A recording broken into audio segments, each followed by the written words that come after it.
David Ripplinger joins us with this week's market analysis. We're going to talk biofuels, and certainly there's been a lot of discussion about the EPA granting these small plant waivers and the impact that's had on the RFS. Talk about that. Yeah, absolutely. So we actually just learned in the last 2 weeks that the EPA has granted more than 1.5 billion gallons worth of hardship waivers for small refineries, although it might not be actual small refineries that receive them.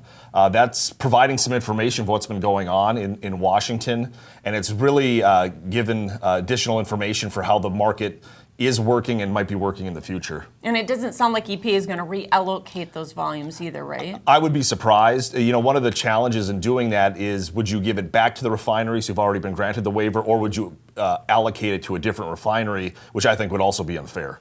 There was a lot of discussion that it was Administrator Pruitt's decision to grant those waivers and that it went against the president's wishes. Now that Pruitt is gone, what changes? What's different? Well, it's going to be interesting. You know, going back to the election and finally the administration of the new president, you know, there was a lot of support for the RFS, at least vocally, and we were surprised when news of these hardship waivers came out and what it actually means.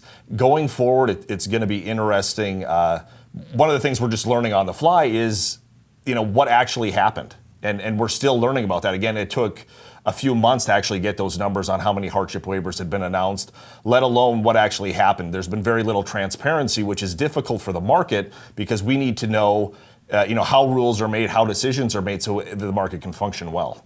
Market development, talk about what is the best and quickest shot towards growing. Sure. So right now we have a lot of ethanol capacity in the United States. It's been growing at a steady clip over the last few years. The ethanol industry is very interested in finding good homes for that ethanol, both domestically and abroad.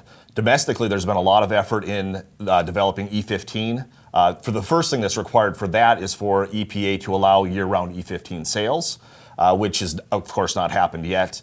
And then finally, looking for export homes, there's been really an asserted effort across agriculture to look at ethanol exports as a way to use up some of the excess corn supplies that we have to take advantage of these extra acres and all the productivity we have in agriculture. We appreciate the update today.